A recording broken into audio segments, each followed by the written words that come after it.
Assalamualaikum warahmatullahi wabarakatuh.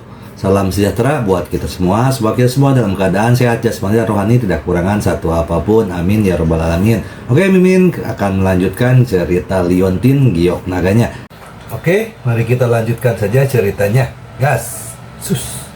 Bab 2501 sampai bab 2504, Nenek Liu dan yang lainnya awalnya fokus pada Ye Chong. Tapi dia tidak menyangka Zhou Daxian yang tidak bisa diandalkan akan pergi untuk memberi pelajaran pada keluarga Zhou.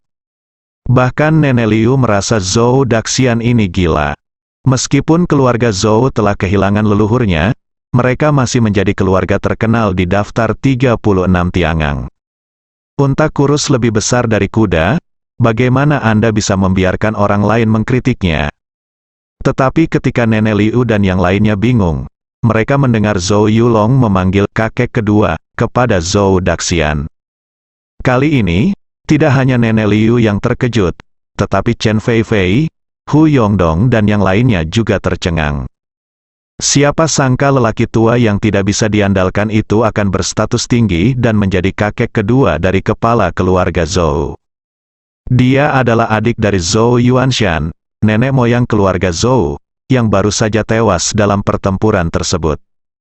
Mengapa kamu tidak meminta maaf kepada Kaisar Pedang dan menunggu keluarga Zhou dihancurkan? Zhou Daxian memarahi, banyak hal yang tidak berguna. Zhou Yulong dan yang lainnya langsung bereaksi. Saya melihat Zhou Yulong dan keluarganya berlari di depan Ye Chong. Tuan Kaisar Pedang, keluarga Zhou kami secara tidak sengaja telah menyinggung Tianwei, dan sekarang leluhur kami telah dihukum. Mohon maafkan kami dan berikan keluarga Zhou kami cara untuk bertahan hidup, kata Zhou Yulong. Iya, Tuan Kaisar Pedang, tolong selamatkan hidupku. Tuan Kaisar Pedang, keluarga Zhouku akan mendengarkan Tuan Kaisar Pedang dalam segala hal yang kuinginkan mulai sekarang. Tuan Kaisar Pedang, keluarga Zhouku melakukan kesalahan, mohon maafkan aku. Banyak tetua keluarga Zhou mereka semua memohon belas kasihan. Hanya Zhou Qiong yang masih berdiri di tempatnya, tidak bergerak. Anu hanya menatap Zhou Qiong, berdiri tepat di belakang Zhou Qiong. Ye Chong mengangkat matanya, tidak melihat ke arah Zhou Yulong dan yang lainnya, tetapi ke arah Zhou Qiong dan Anu di kejauhan. Zhou Qiong memperhatikan Ye Chong menatapnya, wajah cantiknya memerah, dan dia segera menundukkan kepalanya. Dia, seorang peri pedang kecil, biasanya sangat bangga pada dirinya sendiri, berpikir bahwa dia layak menyandang gelar ini. Namun di hadapan Raja Pedang, dia bukanlah siapa-siapa. Adegan ini tidak luput dari pandangan Zhou Daxian. Zhou Daxian merasa lega, sepertinya keluarga Zhou tidak akan mati. Benar saja, Ye Chong tidak berniat menghancurkan keluarga Zhou. Dia berkata kepada Zhou Yulong, bagaimana kamu bisa membenciku jika aku membunuh leluhurmu dari keluarga Zhou? Zhou Yulong menggelengkan kepalanya, itu karena keluarga Zhouku tidak cukup kuat dan aku tidak bisa menyalahkan orang lain. Milikmu anak-anak keluarga Zhou melakukan kejahatan di luar dan saya akan membunuh mereka. Tetapi Anda tidak bisa. Apakah Anda yakin? Ye Chong bertanya lagi. Zhou Yulong mengangguk, tentu saja, terima kasih Tuan Kaisar Pedang karena telah menghilangkan kerugian pada keluarga Zhou saya. Meski begitu, Anda boleh pergi, jaga keluarga Zhou Anda di masa depan. Jika Anda memberitahu saya bahwa Anda telah melakukan kejahatan, aku tidak akan membiarkanmu, kata Ye Chong. Jika Zhou Yulong diberikan amnesti, dia segera mengangguk sebagai tanda terima kasih. Pada saat yang sama, Zhou Daxian di sisi lain mengangguk kepada Zhou Qiong. Ya, gadis kecil Anda pasti akan melampaui pria dari Yuanshan itu di masa depan. Zhou Qiong memandang leluhur yang belum pernah dia lihat sebelumnya. Sungguh aneh di hatiku. Namun, sebelum Zhou Qiong dapat mengatakan apapun, Zhou Daxian tertawa dan berbalik, kembali ke tatapan sinisnya. Kemudian, dia berjalan kembali ke Nenek Liu dan yang lainnya. Nenek Liu memandang Zhou Daxian dengan heran. Kamu, hei, sudah kubilang sejak lama, Tuan Ye, kamu luar biasa. Akun kami telah dihapuskan dalam satu pukulan. Zhou Daxian berkata dengan sekejap, dan lagi-lagi dia terlihat seperti sudah tua dan tidak sopan. Karena itu, dia meraih tangan Xiaoping dan pergi dari sini. Chen Feifei, Ziqiao, Li Baichao dan yang lainnya menyaksikan Zhou Daxian pergi. Dan mereka semua berseru, ini adalah guru duniawi yang sering muncul dalam novel. Belakangan, Zhou Yulong juga membawa keluarga Zhou dan pergi dengan putus asa. Segera setelah itu, Nenek Liu dan yang lainnya mendatangi Ye Chong. Guru Ye, senang sekali kamu baik-baik saja. Kamu mengkhawatirkanku sebelumnya. Chen Feifei dengan bersemangat memegang lengan Ye Chong. Ye Chong tersenyum dan berkata kepada Chen Feifei, jangan khawatir, tentu saja aku baik-baik saja. Melihat kedekatan antara Chen Feifei dan Ye Chong, Chen Yaoyao merasa cemburu, kesal, menyesal, dan emosi yang tak terhitung jumlahnya membanjiri hatinya. Namun, saya baru saja melihat begitu banyak orang dari dunia seni bela diri memberi hormat kepada Ye Chong seolah-olah Ye Chong adalah dewa. Chen Yaoyao tahu bahwa jarak antara dirinya dan Ye Chong seperti semut dan bintang di langit. Saya khawatir saya tidak akan pernah bisa lebih dekat dengan Ye Chong dalam hidup ini. Namun, dia kemudian memikirkannya, mereka hanyalah orang biasa, bagaimana Chen Feifei bisa begitu dekat dengan Ye Chong? Jika dia lebih antusias terhadap Ye Chong saat pertama kali bertemu dengannya, dia tidak akan seperti ini hari ini. Itu semua salahku karena meremehkan orang lain. Memikirkan hal ini, mata Chen Yaoyao tidak bisa tidak memerah. Namun, tidak ada yang peduli dengan perasaan Chen Yaoyao sekarang. Li Baichao, Ziqiao, Mei Jia dan yang lainnya berkumpul. Ternyata kamu adalah Tuan Linlong. Oh tidak, Tuan Kaisar Pedangku, kata Li Baichao. Ziqiao dan Mei Jia sama-sama terdiam karena kagum. Nenek Liu juga datang dan membungkuk dan meminta maaf, Tuan Kaisar Pedang. Saya menyinggung Anda dengan apa yang saya katakan sebelumnya, jadi mohon maafkan saya, Ye. Chong melambaikan tangannya dan tidak menganggapnya serius. Hu Yongdong, sebaliknya, menundukkan kepalanya dan terlalu takut untuk berbicara. Tentu saja Ye Chong tidak menemukan masalah dengannya, karena bagi Ye Chong, Hu Yongdong hanyalah bola udara. Chen Feifei dan yang lainnya masih bersemangat dan ingin mengobrol dengan Ye Chong. Ye Chong melambaikan tangannya dan berkata, ayo kembali juga, sebentar lagi akan gelap. Dia sebenarnya sangat lelah dan ingin mencari tempat untuk beristirahat. Belakangan, Ye Chong dan yang lainnya juga turun dari Gunung Changlan. Pada saat ini, Zhao Sanhe dan yang lainnya yang berada jauh di markas rahasia Gunung Kunlun berdiri dengan penuh semangat. Cao Ku, Ye Chong benar-benar menang. Sungguh menakjubkan, Spotted Tiger masih memikirkan kejadian tadi. Linlong masih tidak bisa mempercayai matanya. Wajahnya hampir menempel ke layar, matanya tertuju pada Ye Chong di dalam layar. Di layar, adegan pertarungan Ye Chong sebelumnya diputar ulang. Zhao Sanhe, sebaliknya, sudah kembali tenang seperti biasanya, duduk di kursi dan mengambil secangkir teh. Dia menyesap teh dan mengerutkan kening. Pasti akan menjadi berkah bagi Tiongkok jika kita bisa memasukkan Ye Chong ke saluran pertama, Zhao Sanhe berpikir dalam hati. Linlong mengangkat kepalanya dan menghela nafas, gelar Kaisar Pedang memang pantas diterima. Benar saja, malam itu, berita tentang Gunung Changlan tersebar hampir ke seluruh dunia persilatan. Linlong, juga dikenal sebagai Tuan Ye, membunuh dua dewa tanah, Zhou Yuanshan dan Kato Fuying, di Gunung Changlan. Meskipun Zhou Yuanshan dan Kato Fuying hanyalah makhluk abadi semu, di mata dunia luar, mereka semua adalah makhluk abadi tanah nyata, yang secara tidak langsung membuat Ye Chong sukses. Malam itu, baik Xiaomen Liu Yuseng memposting pesan di web gelap dunia seni bela diri. Rekan-rekan saya di dunia seni bela diri, semua orang yang belum tidur harus bangun. Saya ingin mengumumkan sesuatu.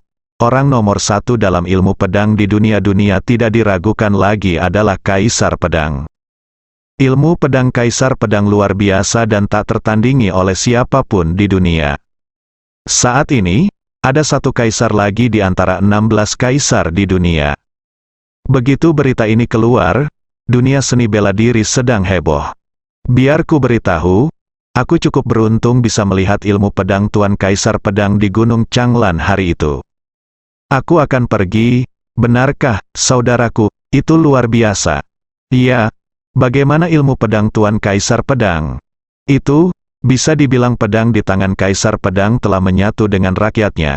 Ini adalah perpaduan legendaris antara manusia dan pedang, ya Tuhan, sangat kuat. Apakah Kaisar Pedang masih manusia? Tentu saja tidak, itu manusia pedang. Baru-baru ini, diskusi tentang Raja Pedang yang baru telah tersebar di mana-mana di web gelap dunia seni bela diri.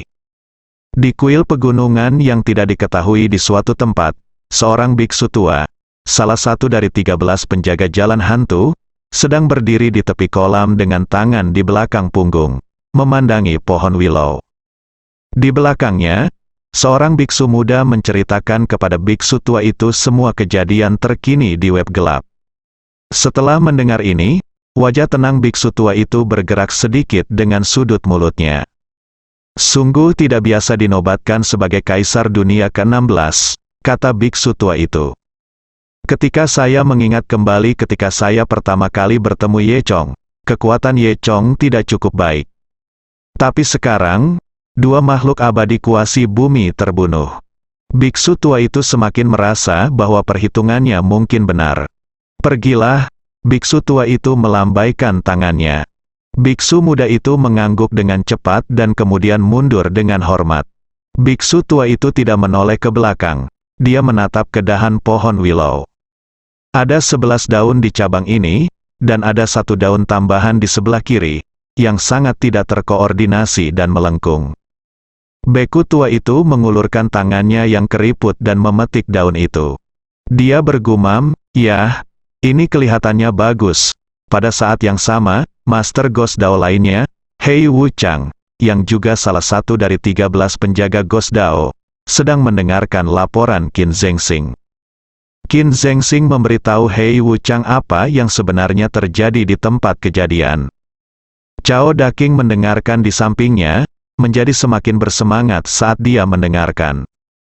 Terutama ketika Cao Daking mendengar bahwa Ye Chong menggunakan pedang ilahi Yinhe, dia hampir tidak bisa menahan kegembiraannya. Pedang ilahi Kaisar King milik Ye Chong kini ada di tangan Cao Daking. Saat itu, Cao Daking merasa Ye Chong pasti memiliki pedang dewa lain di tubuhnya. Hanya saja Cao Daking memiliki tanggung jawab yang penting saat itu, dan dia mengira telah membunuh Ye Chong. Awalnya dia ingin kembali dan menggali tubuh Ye Chong, namun ternyata Ye Chong sudah melarikan diri. Sekarang sepertinya Ye Chong memiliki pedang dewa lain di tubuhnya, dan mungkin juga ada panduan pedang untuk dewa pedang krisan. Dapat dikatakan bahwa Cao Daking telah lama mendambakan hal-hal ini. Hei Wu Chang menatap Cao Daking dan bertanya dengan dingin, "Apa yang kamu lakukan?" Cao Daking diam-diam berkata bahwa dia terlalu mencolok. Dia menyembunyikan rahasianya tentang pedang ilahi Kaisar Biru dan tidak memberitahu Hei Wu Chang dan yang lainnya. "Aku hanya bersemangat, semakin kuat Ye Chong, akan semakin menyenangkan," Cao Daking menjelaskan dengan cepat. Hei Wu Chang berkata tanpa ekspresi, "Ye Chong ini telah membuat kemajuan pesat. Tampaknya apa yang diinginkan para petinggi kemungkinan besar ada di tangan Ye Chong." Setelah mengatakan itu, dia memandang Qin Zhengxing. "Ada petunjuk apa?" Qin Zhengxing menggelengkan kepalanya, "Saya belum menemukannya."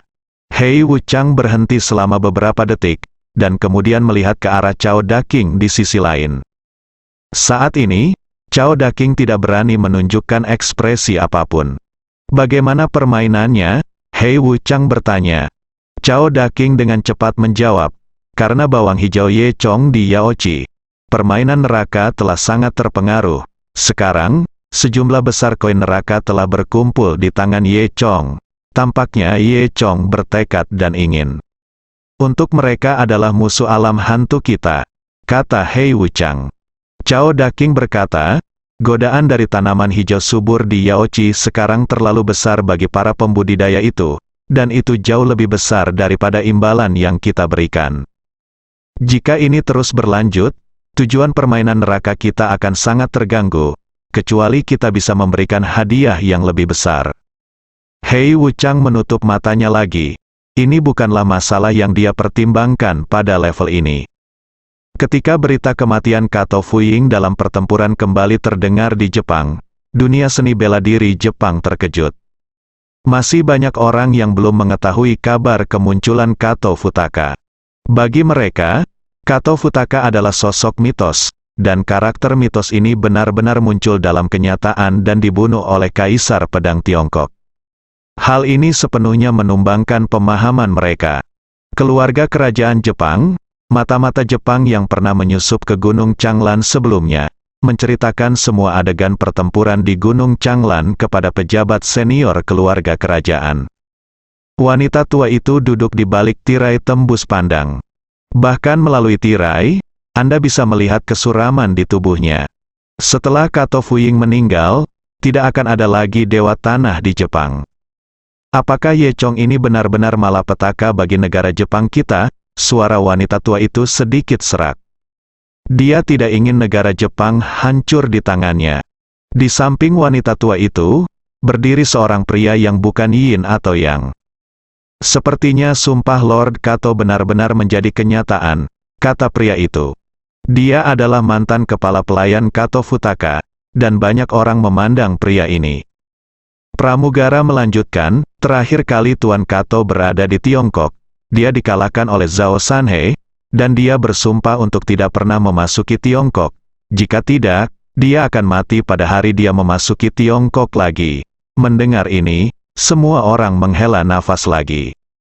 Pada saat ini, seorang pria parubaya botak berseragam prajurit bertanya, "Lafayette, apa yang harus kita lakukan selanjutnya?" Wanita tua itu terdiam sejenak dan berkata, "Sepertinya kita hanya bisa mencari sekutu untuk meminta bantuan." Semua orang tercengang. Semua orang tahu bahwa sekutu yang dimaksud wanita tua itu adalah Kerajaan Mei. Meskipun Kerajaan Mei kuat, ia bukanlah sekutu yang baik. Ini hanya mengundang serigala ke dalam rumah. Namun dengan situasi di Jepang saat ini, sebenarnya tidak ada jalan lain. Wanita tua itu melambaikan tangannya, dan menteri yang bertanggung jawab atas urusan luar negeri segera mengerti dan pergi untuk menulis surat kepercayaan. Keesokan harinya, Zhao Sanhe mengirim Lin Long dan Spotted Tiger untuk secara pribadi mengundang Ye Chong ke Gunung Kunlun. Setelah seharian berlatih, Ye Chong mendapatkan kembali sebagian energinya. Karena itu adalah undangan Zhao Sanhe, Ye Chong tidak berani terlalu lalai. Bagaimanapun, kekuatan Zhao Sanhe bahkan membuat Ye Chong takut 3 poin. Zhao Sanhe bisa dikatakan sebagai orang terkuat yang Ye Chong kenal sejauh ini. Ketika mereka tiba di markas rahasia di Gunung Kunlun, Zhao Sanhe datang untuk menyambut Ye Chong secara pribadi. Pangkalan rahasia ini merupakan markas besar saluran pertama, dan dapat juga dikatakan sebagai inti pengelolaan dunia seni bela diri Tiongkok. Kemampuan Ye Chong untuk masuk ke sini juga menunjukkan bahwa Zhao Sanhe dan yang lainnya sangat mementingkan dirinya. Tidak hanya itu, Zhao Sanhe juga memberi Ye Chong banyak ramuan dan ramuan ajaib, yang semuanya merupakan harta karun dari bagian pertama. Haha, Tuan Zhao, hal-hal ini dapat membantu Anda memulihkan kekuatan Anda dengan cepat, jadi terima saja, kata Zhao Sanhe. Tuan Zhao, Anda terlalu sopan. Ye Chong tidak bisa menolak, jadi dia harus mengirim semua anak buahnya. Meskipun ada ramuan yang lebih baik di senjata ajaib luar angkasa yang dapat membantunya pulih. Tuan Zhao, Anda telah mendapatkan banyak muka untuk kami Tiongkok dan mengalahkan niat jahat negara Jepang. Hadiah kecil ini tidak layak untuk disebutkan, kata Lin Long. Itu benar, harimau berbintik berkata sembarangan. Terlebih lagi, sekarang kamu telah dinobatkan sebagai Kaisar Pedang. Itu berarti kamu sekarang adalah pendekar pedang nomor 1 di dunia seni bela diri. Mengenai pujian dari Spotted Tiger, Linlong dan lainnya, Ye Chong tersenyum dan berkata, semuanya sia-sia. Kemudian, Zhao Sanhe membawa Ye Chong ke ruang konferensi. Kedua orang itu berbicara di ruangan ini selama 1 jam. Bahkan Spotted Tiger dan Linlong tidak masuk untuk mendengarkan apa yang mereka katakan. Namun, keduanya bisa menebak bahwa Zhao Sanhe lah yang ingin merekrut Ye Chong untuk memasuki bagian pertama. 1 jam kemudian, Ye Chong dan Zhao Sanhe keluar. Terlihat dari sikap tenang Zhao Sanhe bahwa perekrutan ini tidak berhasil. Namun, dari ekspresi Zhao Sanhe yang tidak terpengaruh, terlihat juga bahwa Ye Chong pasti mensponsori banyak manfaat untuk saluran pertama. Kemudian, setelah makan malam mewah, Zhao Sanhe mengirim pesawat khusus untuk membawa Ye Chong kembali ke kota pelabuhan. Setelah Ye Chong pergi, Linlong dan Spotted Tiger tidak sabar untuk bertanya kepada Zhao Sanhe.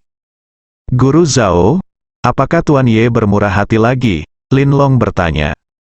Zhao Sanhe mengangguk, ya, dia memberi kami banyak manfaat kali ini, dan berjanji untuk menambahkan 5 cheat ke sistem pelatihan AR kami. Sejak Ye Chong dan Chen Feifei memainkan game AR terakhir kali, terinspirasi oleh ini, dia menyarankan agar Channel 1 dapat membangun sistem pelatihan AR untuk melatih tentara. Dengan kemampuan saluran pertama yang kuat, sistem ini dibangun dengan cepat. Meskipun tidak mungkin untuk melatih kekuatan yang terlalu kuat, melatih orang biasa menjadi pejuang telah menjadi kenyataan. Ini juga secara langsung meningkatkan kekuatan saluran pertama sebanyak 100 kali lipat. Ye Chong juga menyediakan beberapa cheat yang dapat ditambahkan ke sistem pelatihan AR untuk lebih meningkatkan kekuatan prajurit yang terlatih. Selain itu, Ye Chong juga menyediakan sejumlah ramuan binaraga baru dan beberapa metode perbaikan. Dapat dikatakan bahwa saluran pertama sekarang dapat menghasilkan prajurit secara berkelompok. Sayang sekali Ye Chong tidak direkrut untuk kami, kata Zhao Sanhe. Linlong tersenyum, Tuan Zhao, saya pikir Tuan Ye tidak akan pernah mengkhianati Tiongkok. Ketika sesuatu terjadi, dia akan benar-benar melakukannya. Tidak masalah jika dia tidak bersama kita. Zhao Sanhe mengangguk setuju. Iya, saya akan urusan Lembah Senong juga telah dipercayakan kepadanya. Prajurit palsu Lembah Senong, harimau berbintik balik bertanya. Zhao Sanhe bersenandung, lalu melanjutkan, pergi ke Xiao Qi dan minta Xiao Qi mengikuti Ye Chong untuk menangani masalah ini bersama. Gadis kecil Zhu Jiayin itu sedang dalam misi di luar negeri. Kalau tidak kami akan membiarkannya pergi. Linlong memandang Masing. Masing yang lain dan tersenyum, saya mengerti. Selama pertempuran di Gunung Changlan, tidak hanya dunia seni bela diri, tetapi juga dunia fana juga mengamati perubahan fenomena langit. Tak lama kemudian, media berita dan internet di kota-kota dekat Gunung Changlan mulai memberitakan kejadian ini. Baru-baru ini, fenomena langit yang aneh terjadi di dekat Gunung Changlan di selatan kota kami.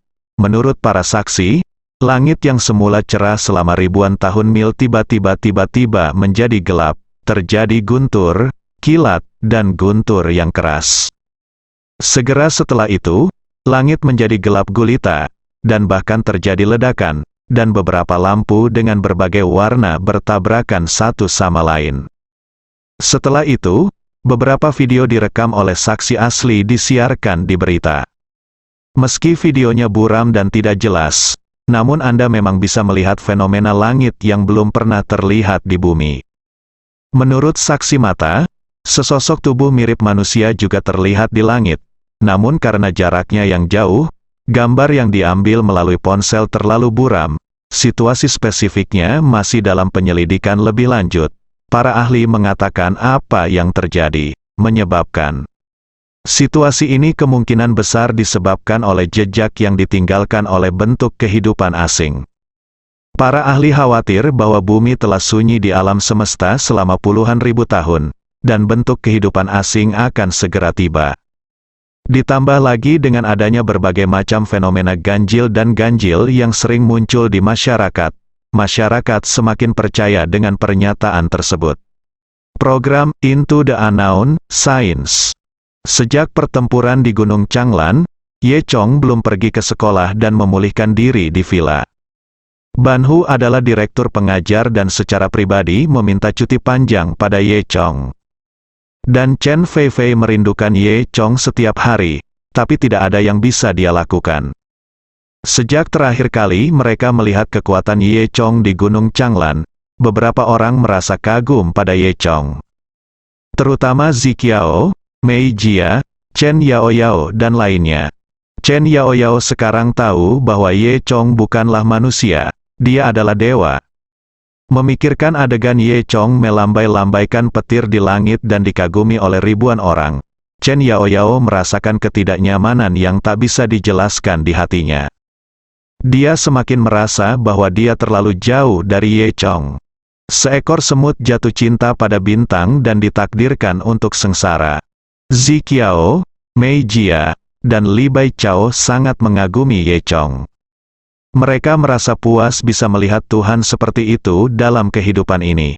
Saat ini, Ye Chong sedang berbaring di tempat tidur besar di villa, menonton berita di dunia fana melalui ponselnya, dan merasa sangat lucu.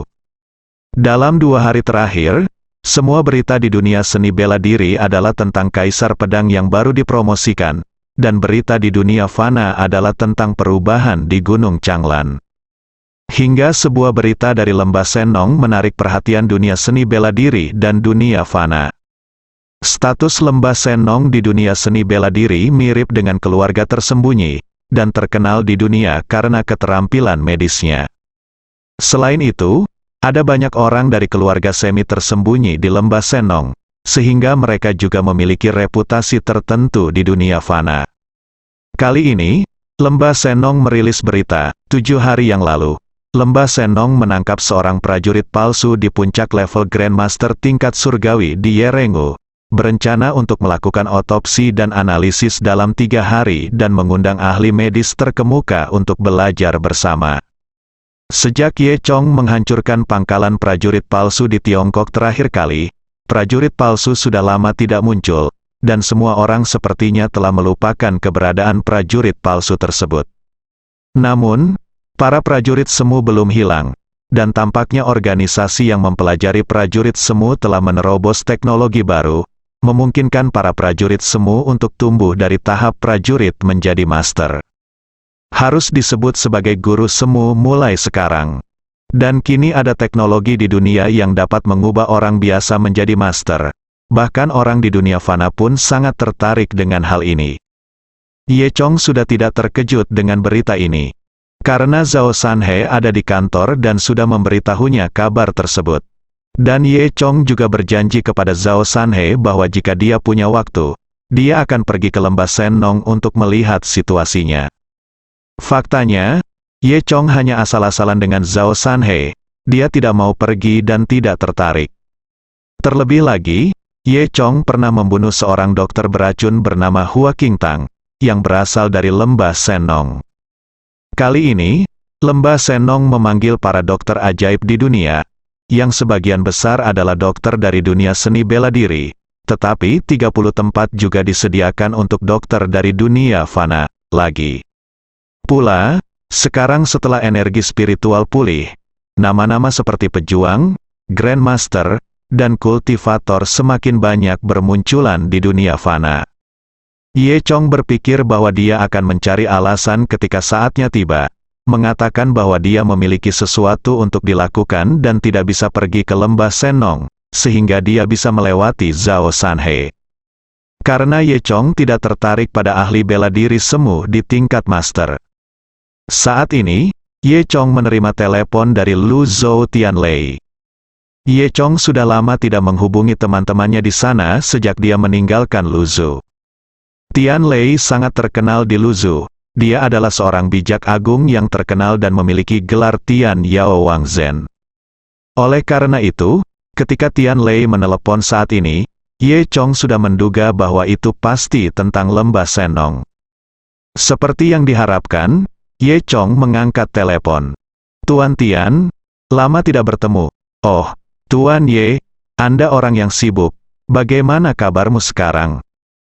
Mereka berdua mengobrol sebentar, lalu Tian Lei mulai berbicara tentang bisnis.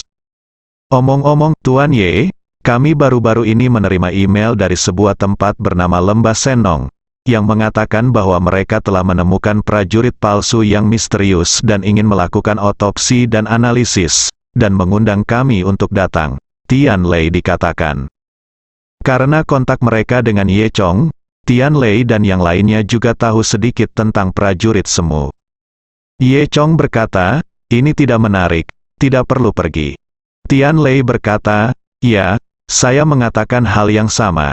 Tetapi gadis kecil Lin Wan, jika dia bersikeras untuk melihatnya, saya tidak bisa menghentikannya. Lin Wan ingin pergi, Ye Chong mengangkat alisnya. Setelah Longshan Medical, anak perusahaan Ye Chong Longshan Group, membuka rumah sakit di Luzhu, Ye Chong mengundang Lin Wan, Tian Lei, dan lainnya ke sana. Lin Wan lulus dari sekolah kedokteran dan pergi ke desa Xiaoye bersama Zhou Yutong untuk membantu Ye Chong membangun desa Xiaoye. Dia juga memiliki hubungan dekat dengan Ye Chong. Namun, Ye Chong sudah lama tidak bertemu Lin Wan. Tapi bagaimanapun juga, Lin Wan hanyalah orang biasa. Jika dia pergi ke Lembah Senong, dia mungkin dalam bahaya. Tian Lei menambahkan, masih ada 3 hari lagi. Lin Wan sudah berangkat ke Lembah Senong. Kemudian, Ye Chong menutup telepon dan berbalik untuk memanggil Lin Wan. Namun, panggilan itu tidak tersambung dan Lin Wan tidak menjawabnya. Tepat ketika Ye Chong sedang memikirkan apa yang harus dilakukan, pintu villa tiba-tiba terbuka. Ye Chong mengangkat kepalanya dari sofa dan menemukan seorang gadis cantik sedang menatapnya sambil tersenyum. Wanita cantik ini tinggi, berkulit putih, dan memiliki rambut lembut tergerai di punggungnya. Dia mengenakan kemeja putih yang memperlihatkan bagian perut, dan otot perut bagian bawahnya berjajar sempurna tanpa bekas lemak. Saat dia terkikik, perutnya sedikit diganggu. Tubuh bagian bawah mengenakan hot pants denim ultra pendek, memperlihatkan 2 kaki putih ramping. Di kakinya ada sepasang sandal kulit berwarna coklat muda, dan kuku merah jambunya sangat mencolok. Meski cuaca sudah mulai dingin, gadis ini tetap terlihat keren dan polos dalam balutan pakaiannya. Itu tidak lain adalah Xiaoqi dari bagian pertama, murid Zhao Sanhe. Seluruh saluran pertama juga sangat menyukai Xiaoqi, sehingga karakter Xiaoqi tidak takut dan berani mengatakan apapun. Hehe, Kakak Ye Chong, bagaimana kalau aku terlihat cantik? Kata Xiaoqi sambil melompat ke atas sofa Ye Chong, mencoba untuk masuk ke pelukan Ye Chong. Ye Chong dengan cepat menghindar. Xiaoqi tidak marah dan terus berkata sambil tersenyum. Apa yang kamu lakukan? Saudara Ye Chong, orang bilang mereka ingin menikah denganmu, tapi kamu masih tidak berperasaan. Saat dia mengatakan itu, Xiaoqi mengulurkan besar kaki putih dan letakkan di tubuh Ye Chong. Jika Xiaoqi tidak begitu muda, mungkin dia akan sedikit menawan. Ye Chong meraih kaki Xiaoqi dan memindahkannya untuknya. Tapi rasanya halus dan sejuk saat disentuh. Xiaoqi juga seorang praktisi. Meskipun suhu di luar sangat rendah dan suhu kulitnya sangat rendah, Xiaoqi tidak akan merasa kedinginan. Apakah Zhao Sanhe memintamu untuk datang? Ye Chong bertanya. Xiaoqi mengangguk, cemberut dan berkata, ya, sepertinya saudara laki-laki Ye Chong tidak terlalu puas denganku. Kuharap aku tahu bahwa saudari Jia Yin akan datang. Wajah Ye Chong memerah. Dia menyentuh hidungnya, dan merasakan memang benar Xiaoqi penuh omong kosong. Apa yang dilakukan Zhu Jiayin baru-baru ini? Ye Chong ingin mengubah topik pembicaraan secara sengaja atau tidak sengaja. Xiaoqi mendengus, mengambil sebuah apel dan menggigitnya. Saudari Jiayin pergi ke luar negeri untuk misi. Jadi dia mengirimku ke sini. Aku benar-benar kasihan pada saudara Ye Chong. Ye Chong tersenyum, dengan cepat mengganti topik pembicaraan, dan bertanya dengan sadar, ngomong-ngomong, kamu di sini apakah ada yang salah? Kamu belum mengetahuinya, tentu saja karena kejadian di Lembah Senong.